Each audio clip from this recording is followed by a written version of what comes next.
All right, so here we go with example number 4. And again, it's a triangle question. I'm going to look into the problem and see, is there anything in the problem to lead me to believe that this is a right triangle? And the answer is no. So I move on to law of cosines. Am I given a side angle side looking for a third side? No. So I move on to the second part of law of cosines. Am I given side, side, side looking for an angle? Answer is yes. Once you know it's law of cosines, write it down. A squared is equal to b squared plus c squared minus 2bc cosine A. Once again, very, very important that whatever angle you're going to use, in this case it's x, the side opposite x is going to be by itself squared.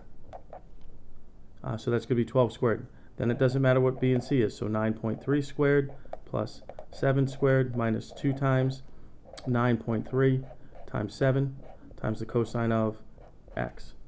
Again, evaluate this in 3 steps, okay? So first is 12 squared. Well, that's 144 is equal to, and then I'm going to get 9.3 squared plus 7 squared. And that's 135.49 minus, all right, so that minus is this minus in the formula. And now I'm going to plug in these numbers, and then I'm going to include, that's going to multiply cosine x. So we're going to have 2 times not 9.3 times 7, and there's going to be my coefficient on cosine x, 130.2 cosine x. Now, one of the major mistakes that people make is they subtract these two numbers. You can't, because this is multiplying the cosine. So these are unlike terms. So now I'm going to go solve. I'm going to subtract 135.49, subtract 135.49 from both sides. On the left-hand side, I'm going to get a negative 130.2 cosine x. And on the right-hand side, I'm going to get 144 minus 135.49. I'm going to get 8.51. Okay? Now what I want to do is I want to get the cosine by itself, so I'm going to divide by this negative 130.2, divide this by negative 130.2.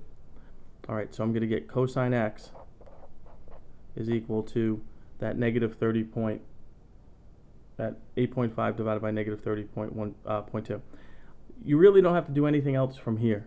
On this side, we're interested in getting rid of the cosine, so remember this is going to be cosine inverse basically on this side. So I'm going to have the measure of angle x.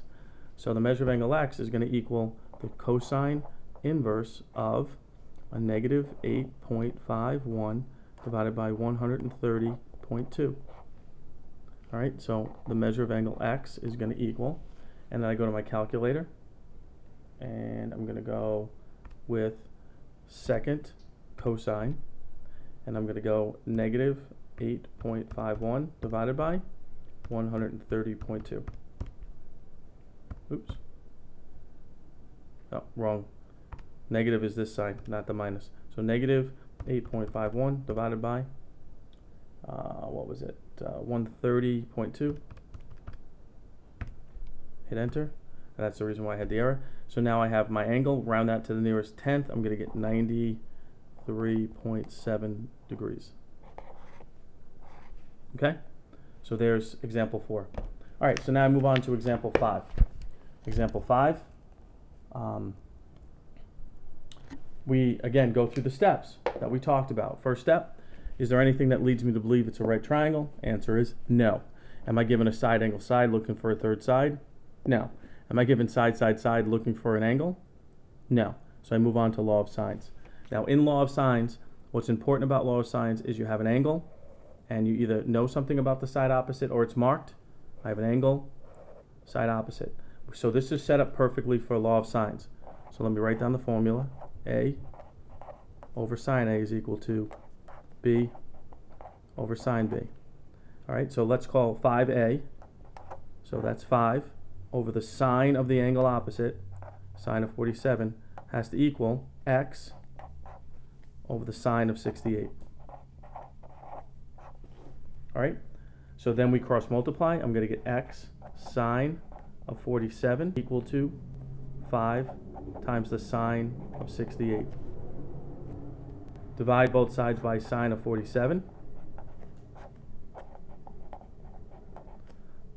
So x is going to equal 5 sine of 68 divided by sine of 47. And then that's going to be equal to, when you're ready for a final answer, get it out of the light here. So all I'm going to do is multiply 5 sine 68, hit enter. Then I'm going to divide that by sine 47. 6.33. So final answer 6.3. Okay. Next question, we have again a triangle. Nothing in this triangle leads me to believe it's a right triangle. Moving on. Looking for side angle side. Nope. Looking for side side side. Nope. So this is going to be law of sines. So I know it's going to be law of sines. A over sine A is equal to B over sine B. Now to use law of sines, we need to know a side and an angle opposite. We have that. So x over the sine of 35. That has to equal, well, I have the side is marked here as 10. So I need something about this angle, but I don't know it. But I really do, because if you have two angles of a triangle, you can find a third one. So this is 115 when I add it together. So this angle right here must be 65 degrees. Okay, so now I have that, so I'm going to go 10 over the sine of 65. We have to use this angle because we have that side. All right, so now I'm going to cross multiply. I get x sine of 65 is equal to 10 sine of 35. Divide both sides by sine of 65. So x is going to equal, and then I go to the calculator. Everything will be finished there. I got 10 sine of 35. And I'm going to take that, I'm going to divide it by sine of 65. 6.3. Well, that's a coincidence. What was the other one? 6.3. Woo! So there it is. Questions on that? Okay, so that's pretty straightforward. We're going to move on, but we have two more examples. You'll see these two examples. These are applications of law of sines and law of cosines. We have a parallelogram, and we have two force questions, or a two force acting on an object question. So that'll be in the next video.